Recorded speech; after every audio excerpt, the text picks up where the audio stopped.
D square Y minus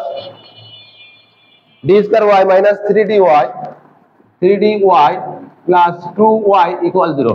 তা এটা কি আমাদের ধ্রুবক সহগবিষ্ট অন্তরক সমীকরণ? এটা আমাদের কি ধ্রুবক সহগবিষ্ট অন্তরক সমীকরণ, তাই না? কারণ ধ্রুবক সহগবিষ্ট অন্তরক সমীকরণ আকৃতিতে কি ছিল?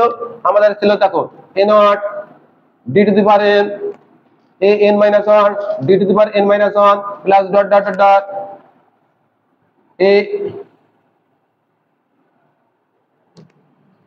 a1 তারপরে a2 d to the power n minus 2 plus dot dot dot dot a n minus 1 d plus a n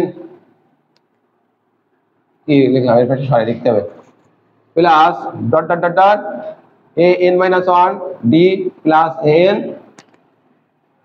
y equal 0। দেখো এই আকৃতির এইটা ছিল আমাদের ধ্রুবক সহগবিষ্ট সমমাত্রিক রৈখিক অন্তরক সমীকরণের আকৃতি। এর সাথে তুলনা করলে দেখো a নট বলতে এখানে কি আছে, এখানে দেখো আমরা যদি y এর সাথে গুণ করে দিই দেখো হুবহু এই আকৃতি চলে আসে, এখানে আমাদের দেখো তাহলে এটা যদি আমরা এখান থেকে y কমন নেই দেখো d square minus 3d plus 2y equal 0। এবার দেখো হুবহু এর সাথে মিলে গেছে, তাহলে এটা আমাদের কি ধ্রুবক সহগবিষ্ট সমমাত্রিক রৈখিক অন্তরক সমীকরণ। তাহলে এটা আমাদের কি ধ্রুবক সহগবিষ্ট সমমাত্রিক রৈখিক অন্তরক সমীকরণ। তাহলে এর সমাধান কিভাবে নির্ণয় করব? সমাধানের নিয়ম আছে, প্রথম আছে অক্সিলারি ইকুয়েশন AE, এ তে আছে অক্সিলারি, ইতি আছে কি ইকুয়েশন, বাংলায় কি বলে সহায়ক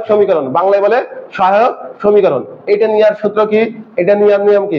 এই যে এখানে যে d এর ফাংশন থাকবে, d এর ফাংশন ইকুয়াল কি হবে 0, d এর ফাংশন ইকুয়াল হবে 0, কিন্তু d এর পরিবর্তে কি বসাবো m বসাবো। কারণ আমরা ওই যে সূত্র শিখাইছি কি m এর মান একই হলে, m এর মান ভিন্ন হলে, m এর মান a প্লাস মাইনাস ib হলে, m এর মান প্লাস মাইনাস ib হলে, তাই না? এই কারণে এখান থেকে আমরা কি করব, অক্সিলারি ইকুয়েশন হবে f অফ d এর ফাংশন, এইটুকু আমরা বলতে পারি না f অফ d, এটাকে তো আমরা এইভাবেও লিখতে পারি দেখো f of d y equal 0 লিখা যায়। তাহলে আমাদের এখানে কি হবে f অফ d এর ফাংশন, কিন্তু d এর পরিবর্তে কি হবে m, তাহলে d এর ফাংশন কত এইটুক, আমাদের d এর ফাংশন কোনটা, এইটা আছে সেই f অফ d এর ফাংশন, তাই না? তাহলে এখান থেকে আমরা কি লিখতে পারি m square minus 3m plus 2 equal 0। কথা ক্লিয়ার? এখান থেকে আমরা কি করব, m এর মান বের করব। এইটা আমাদের কি সমীকরণ, দ্বিঘাতের উৎপাদকের সমীকরণ, অর্থাৎ ax square plus bx plus c equal 0 আকারের সমীকরণ। কি সমীকরণ, দ্বিঘাতের উৎপাদকের সমীকরণ। তাহলে এখান থেকে আমরা কি করব, এই আকারের সমীকরণ থাকলে আমরা মিডল টার্ম করে কি করি, সমাধান করে আমরা m এর মান বের করি, সমাধান করি। তাহলে এখানে আমাদের কি করতে হবে, মিডল টার্ম করতে হবে। তাহলে এখানে দেখো m square minus 2m minus m plus 2 equal 0, এটা হয়। তাহলে এখান থেকে যদি আমরা m কমন নিই তাহলে আমরা পাই m মাইনাস 2 ইকুয়াল 0। তাহলে এরপরে দেখো আমরা m মাইনাস 1 ইকুয়াল 0। তাহলে এখান থেকে আমাদের m এর মান কি আসবে, অতএব দেখো m ইকুয়াল আমরা লিখতে পারি 1, 2।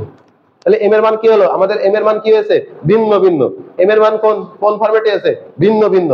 তাহলে আমাদের জেনারেল সলিউশন কি হবে, general solution such that y সমান কি হবে, আমাদের m এর মান ভিন্ন হলে সমাধান কি আমরা বললাম c1 e to the power m1x plus c2 e to the power m2x plus dot dot dot dot এইভাবে যাবে, তাই না?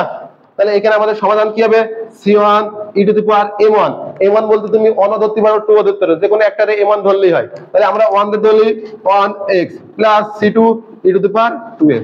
তাহলে এই যে ধ্রুবক সহগবিষ্ট যে সমমাত্রিক রৈখিক অন্তরক সমীকরণ কত ক্রমের, 2 ক্রমের, এটা কত ক্রমের, 2 ক্রমের ধ্রুবক সহগবিষ্ট সমমাত্রিক রৈখিক যে অন্তরক সমীকরণ ছিল তার জেনারেল সলিউশন কি, এইটাই হলো আমাদের সমাধান।